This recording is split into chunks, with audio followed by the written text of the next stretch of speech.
Ok, bem-vindos de volta. Vamos então novamente para a parte seguinte dessa. Bom, o que a gente viu então? Lembrando rapidamente, a gente viu a definição de valoração booleana, né? Viu como a gente podia testar o comportamento de uma fórmula para todas as valorações booleanas utilizando a tabela. A gente vai, e a gente passou, a gente enfocou, viu também que a gente podia ver o valor de verdade para um conjunto de fórmulas. Então, o que a gente viu? A gente viu que se eu tenho um conjunto de fórmulas, né, como essa aqui, A ou B, C implica não A, ao fazer a tabela de verdade, eu tenho, né, o valor de verdade de cada uma dessas fórmulas para qualquer valoração booleana possível. O não A aqui a gente viu, ele era um auxiliar, então ele não faz parte do conjunto, né?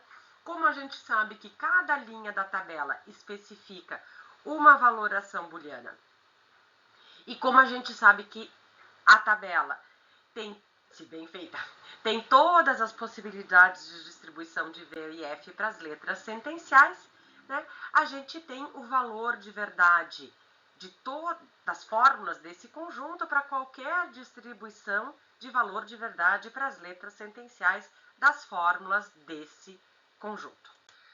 E o que a gente viu? A gente viu que a gente diz que uma valoração booleana é modelo de um conjunto se e somente se essa valoração booleana dá V para todas as sentenças do conjunto.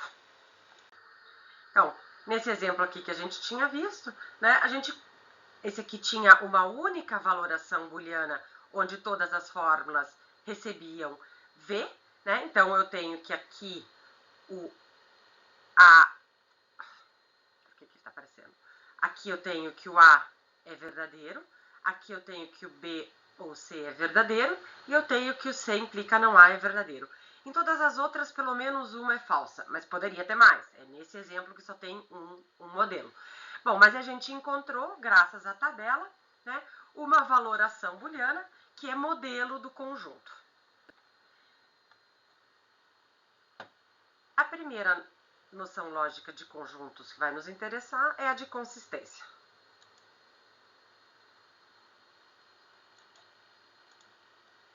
Então, um conjunto é dito consistente, né, ou verifuncionalmente consistente. Esse verifuncionalmente ou proposicionalmente é porque nós estamos, por enquanto, tratando da consistência ou melhor, da inconsistência que se deveria exclusivamente ao modo de combinar proposições mais simples em proposições mais complexas. A gente vai ver depois, no próximo módulo, de que modo eu posso ter outras espécies de inconsistência, né? Mas a gente vai dizer que um conjunto é consistente do ponto de vista da lógica proposicional, ou verifuncionalmente consistente, ou proposicionalmente consistente, se e somente se tem pelo menos uma valoração booleana modelo. Ou seja, se é possível atribuir V para todas as fórmulas desse conjunto.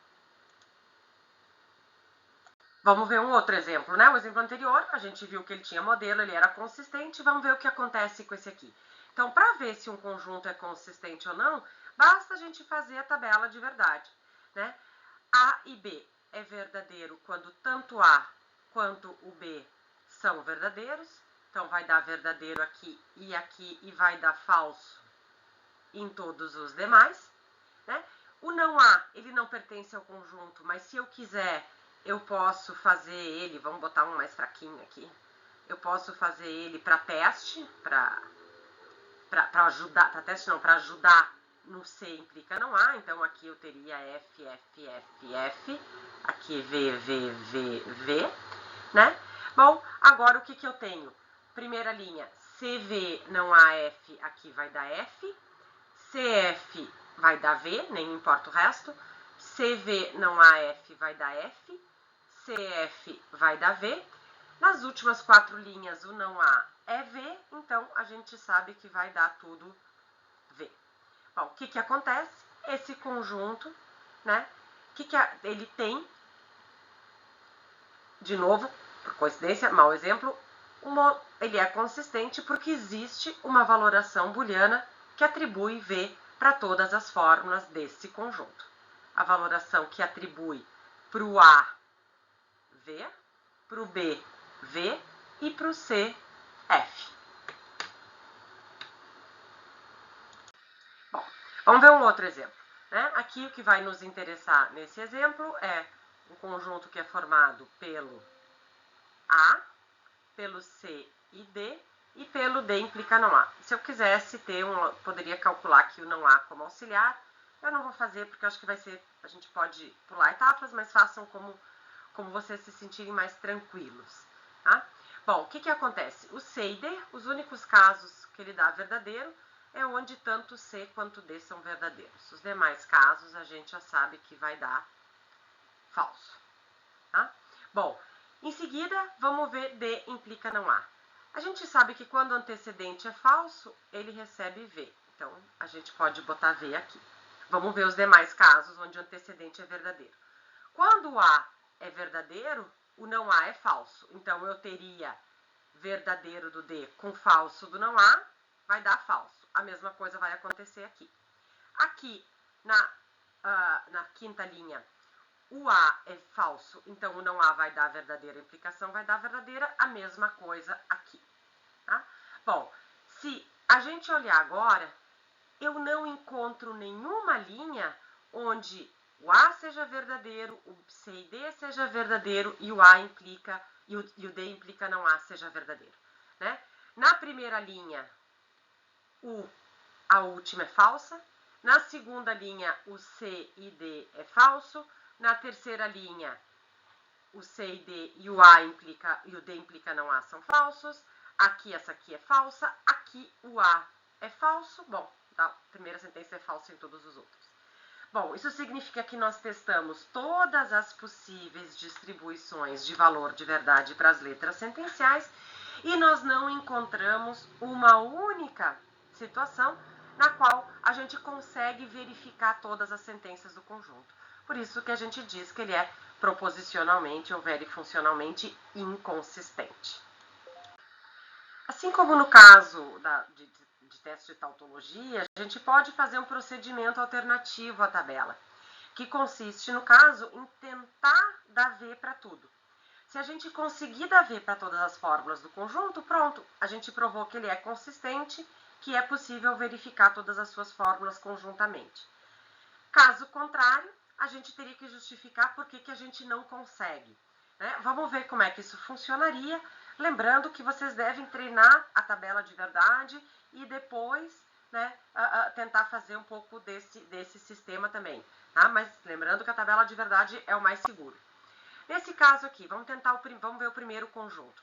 Vamos ver se eu consigo verificar as duas fórmulas. Para verificar uma conjunção, eu tenho que dar V tanto para o A quanto para o B. Bom, isso significa que o A aqui vai ter que ser verdadeiro, né? Bom, aí o não A vai ser falso. Ah, mas eu consigo dar V para o C. Desculpa, consigo dar V para o todo se é o contrário, se eu der F para o C, né? Se aqui eu tenho F com F, eu vou ter V. Bom, então eu não precisei fazer a tabela. Eu encontrei uma, aqui no caso só tem uma, mas poderia ter mais. Eu sei que se eu der V para o A, se eu der V para o B e se eu der F para o C, eu vou verificar todas as sentenças do conjunto. Então, eu exibindo uma distribuição de V e F que dá V para todas as fórmulas, eu provo que elas podem ser todas V. Provo, portanto, que o conjunto é consistente. Tá? Bom, vamos ver o segundo. Vamos tentar dar V para o A, V para o C e D e V para cá. Se eu dou para dar V para o C e D, o único jeito é que eu dê V para o A, V para o C e V para o D. Então, eu teria que dar V para o D aqui. Só que para que o A seja verdadeiro, o não A teria que ser falso. Bom, mas se o D tem que ser verdadeiro e o não A falso, eu não consigo dar o verdadeiro aqui. Então, se eu conseguir explicar esse raciocínio de por que eu não consigo dar verdadeiro para tudo, eu provo, sem a tabela, né, que não é possível dar V para tudo. Mas lembrem, não é tão fácil saber se o argumento da gente está certo ou não. A gente precisa de treino. Então, uma boa sugestão, por exemplo, é tentar distribuir V. Se vocês não conseguem e começam a desconfiar que ele é inconsistente, aí talvez valha a pena fazer a tabela para tirar os 9 fora. Se vocês conseguirem dar V para tudo, bom, aí vocês já provaram que é consistente. Bom, aqui vocês têm, de novo, como no caso da aula passada, uma série de afirmações. Então, fica como exercício, né? Vocês dão um pause aí no vídeo e respondam, né? Tentem justificar as respostas para cada uma dessas questões e mandem para nós. Isso vai consolidar, né, a compreensão de vocês das noções de modelo e de consistência. E por fim, né, aqui vocês têm alguns exercícios para verem se esses conjuntos são proposicionalmente consistentes, né? Se eles são consistentes, vocês justificam, basta dizer o valor de verdade das letras sentenciais que atribui V para essas sentenças. Se for inconsistente, vocês têm que ou fazer a tabela e mostrar que não tem como dar V, ou montar um argumento, né, para justificar por que é impossível verificar tudo. Né? A sugestão é que vocês façam pelo menos alguns casos dos dois e nos mandem.